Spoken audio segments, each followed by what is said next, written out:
କାହିଁକି କାହିଁକି ମହାପ୍ରଭୁ ଏତେ ନିର୍ଦ୍ଦୟ ହୋଇ ମୋର ଭକ୍ତି ଓ ବିଶ୍ୱାସର ପରୀକ୍ଷା ନେଲେ? ଯଦି ମୁଁ ସତୀ ହୋଇଥିବି, ଯଦି ମୁଁ ପତିବ୍ରତା ଧର୍ମ ପାଳନ କରିଥିବି, ତେବେ ପ୍ରଭୁ ଆପଣ ପଥର ରୂପରେ ପୂଜିତ ହେବେ। ଶ୍ରୀମନ୍ଦିରରେ ମହାପ୍ରଭୁଙ୍କ ପାଖରେ ପ୍ରତିଦିନ 56 ଭୋଗ ପୂଜା ହୁଏ। ସୁନା ପରି ଅନ୍ନ, ସୁଗନ୍ଧିତ କ୍ଷୀରି, ଅମୃତ ସମାନ ମିଠା, ସହସ୍ର ପ୍ରକାରର ନୈବେଦ୍ୟ। କିନ୍ତୁ ଯଦି ସେହି ଭୋଗ ଉପରେ ଛୋଟ ତୁଳସୀ ପତ୍ର ନଥାଏ, ତେବେ ମହାପ୍ରଭୁ ସେହି ଭୋଗକୁ ସମ୍ପୂର୍ଣ୍ଣ ରୂପେ ଗ୍ରହଣ କରନ୍ତି ନାହିଁ। ଆଶ୍ଚର୍ଯ୍ୟ ଲାଗୁଛି ନା? ଏକପଟେ ଲକ୍ଷ ଲକ୍ଷ ଟଙ୍କାର ଭୋଗ, ଅନ୍ୟପଟେ ଗୋଟିଏ ସବୁଜ ରଙ୍ଗର ପତ୍ରଟିଏ, ଯିଏ ତୁଳସୀ। ତଥାପି ସେ ସବୁଜ ପତ୍ର ତୁଳସୀର ମୂଲ୍ୟ ସବୁଠାରୁ ଅଧିକ କାହିଁକି ହୋଇଥାଏ?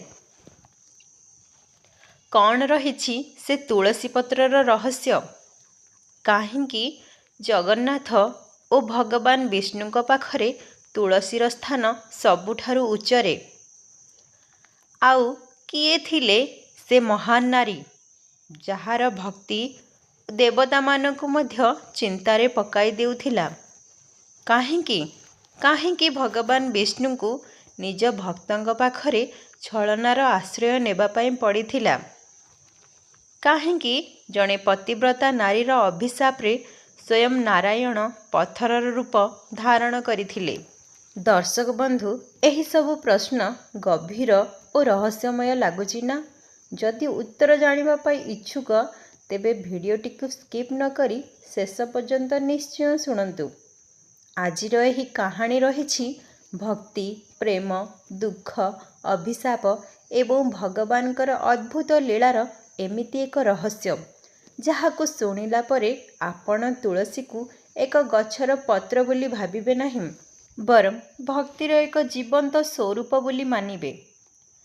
ଆଜି ସେହି ମା ତୁଳସୀ ଓ ମୋ ମହାପ୍ରଭୁ ଜଗନ୍ନାଥଙ୍କର ଅମୃତ କଥାକୁ ସ୍ୱାଗତ କରୁଛି।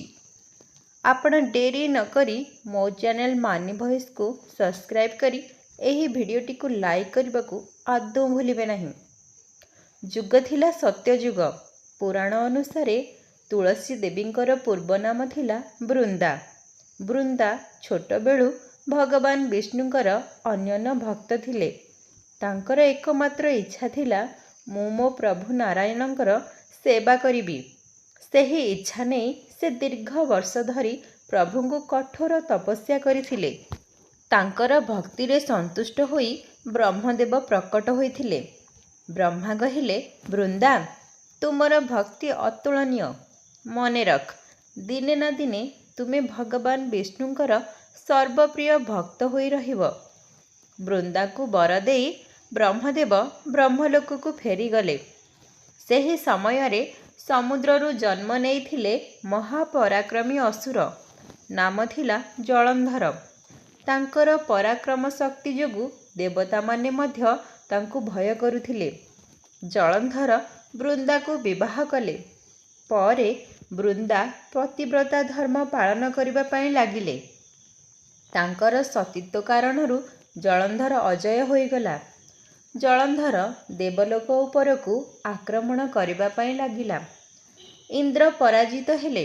ଦେବତାମାନେ ଭୟରେ ଏଣେତେଣେ ଲୁଚିବା ପାଇଁ ଲାଗିଲେ।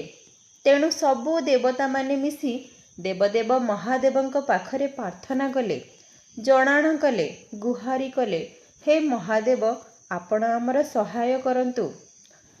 ଦେବତାମାନଙ୍କ ଗୁହାରି ଶୁଣି ମହାଦେବ ଜଳନ୍ଧରଙ୍କ ସହିତ ଯୁଦ୍ଧ କରିବା ପାଇଁ ଆସିଥିଲେ।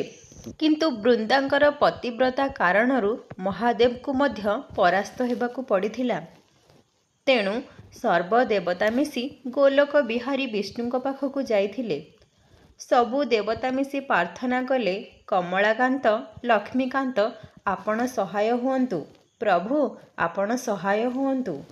ଜଳନ୍ଧର ଦାଉରୁ ଆମକୁ ରକ୍ଷା କରନ୍ତୁ। ଭଗବାନ ବିଷ୍ଣୁ ଯୋଗରେ ଜାଣିଲେ ଜଳନ୍ଧରର ଶକ୍ତି ତାର ବାହୁରେ ନାହିଁ। ଜଳନ୍ଧରର ଶକ୍ତି ଅଛି ତାର ପତ୍ନୀ ବୃନ୍ଦାଙ୍କ ପାଖରେ। ଯେ ପର୍ଯ୍ୟନ୍ତ ଯାଏଁ ବୃନ୍ଦା ପତିବ୍ରତା ଧର୍ମ ପାଳନ କରୁଥିବେ, ସେତେ ପର୍ଯ୍ୟନ୍ତ ଜଳନ୍ଧରକୁ ମାରିବା ଅସମ୍ଭବ ଅଟେ। ସେଥିପାଇଁ ସେ ମାୟାର ଜଳନ୍ଧର ସ୍ୱରୂପ ଧାରଣ କଲେ। ଏପଟେ ମହାଦେବଙ୍କୁ କହିଲେ, ହେ ଶଙ୍କର, ଆପଣ ଯାଇ ଜଳନ୍ଧରକୁ ଯୁଦ୍ଧ ପାଇଁ ଆହ୍ୱାନ ଦିଅନ୍ତୁ। ଯେତେବେଳେ ମହାଦେବ ଜଳନ୍ଧରଙ୍କୁ ଯୁଦ୍ଧ ପାଇଁ ଆହ୍ୱାନ ଦେଇଛନ୍ତି, ଜଳନ୍ଧର ମଧ୍ୟ ଆହ୍ୱାନ ସ୍ୱୀକାର କରି ଯୁଦ୍ଧ ପାଇଁ ବାହାରି ଯାଇଛନ୍ତି।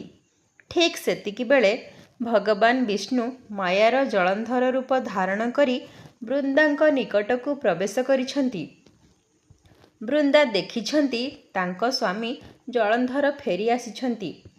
ତେଣୁ ସେ ଖୁସି ହୋଇ ଜଳନ୍ଧରଙ୍କ ପାଖକୁ ଚାଲି ଯାଇଛନ୍ତି।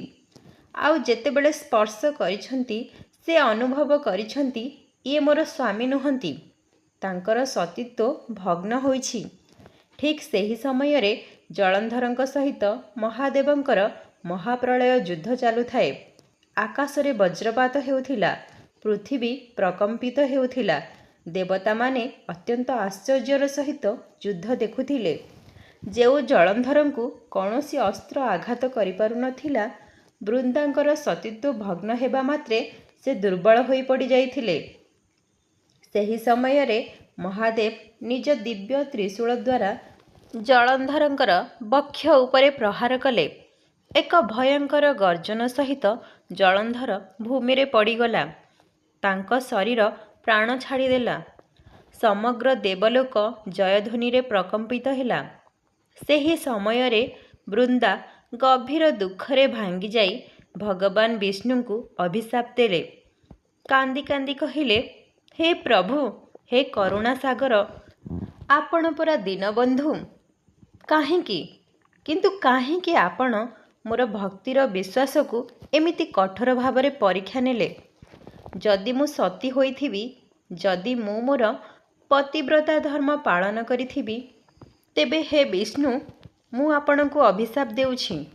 ଆପଣ ପଥର ରୂପରେ ଏ ସମଗ୍ର ବିଶ୍ୱରେ ପୂଜିତ ହୁଅନ୍ତୁ। ଆପଣ ପଥର ରୂପରେ ପୂଜିତ ହୁଅନ୍ତୁ। ହଁ, ଅଭିଶାପ ଫଳରେ ଭଗବାନ ବିଷ୍ଣୁ ଶାଳଗ୍ରାମ ଭାବରେ ପୂଜା ପାଇଲେ। ପରେ ବୃନ୍ଦା ଯୋଗାଗ୍ନିରେ ନିଜ ଦେହକୁ ତ୍ୟାଗ କଲେ ଏବଂ ସେହି ପବିତ୍ର ସ୍ଥାନରୁ ଜନ୍ମ ହେଲା ଏକ ଦିବ୍ୟ ବୃକ୍ଷ, ଯାହାର ନାମ ହେଲା ତୁଳସୀ। ଭଗବାନ ବିଷ୍ଣୁ ଭାବବିହ୍ୱଳ ହୋଇ କହିଲେ, ହେ ବୃନ୍ଦା, ତୁମେ ଧନ୍ୟ, ଧନ୍ୟ ତୁମେ ବୃନ୍ଦା, ତୁମେ ଧନ୍ୟ, ଧନ୍ୟ ତୁମର ପତିବ୍ରତା ଧର୍ମ। ଆଜିଠାରୁ ତୁମେ ତୁଳସୀ ରୂପରେ ସମଗ୍ର ସୃଷ୍ଟିରେ ପୂଜିତ ହେବ। ମୋ ପାଖରେ ବିନା ତୁଳସୀରେ କୌଣସି ପୂଜା, କୌଣସି ଯଜ୍ଞ, କୌଣସି ଭୋଗ କିମ୍ବା କୌଣସି ନୈବେଦ୍ୟ ସମ୍ପୂର୍ଣ୍ଣ ହେବ ନାହିଁ।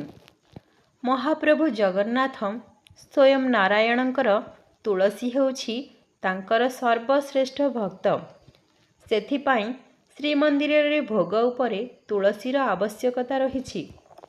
ଭଗବାନଙ୍କୁ ଭୋଗର ପରିମାଣ ନୁହେଁ, ବରଂ ଭକ୍ତିର ପରିମାଣ ପ୍ରିୟ ଅଟେ।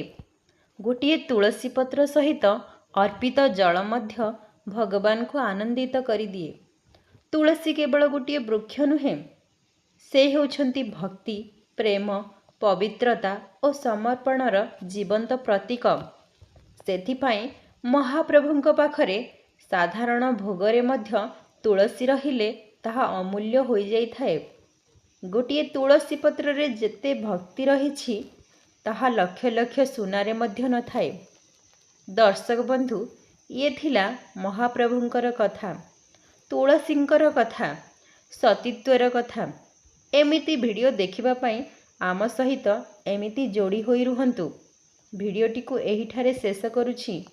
ଯଦି ଭିଡ଼ିଓ ପସନ୍ଦ ଲାଗିଛି, ତେବେ ଲାଇକ୍, ସେୟାର ଓ ଆମର ଏହି ପ୍ରିୟ ଚ୍ୟାନେଲକୁ ସବସ୍କ୍ରାଇବ୍ କରିବା ପାଇଁ ଆଦୌ ଭୁଲିବେ ନାହିଁ।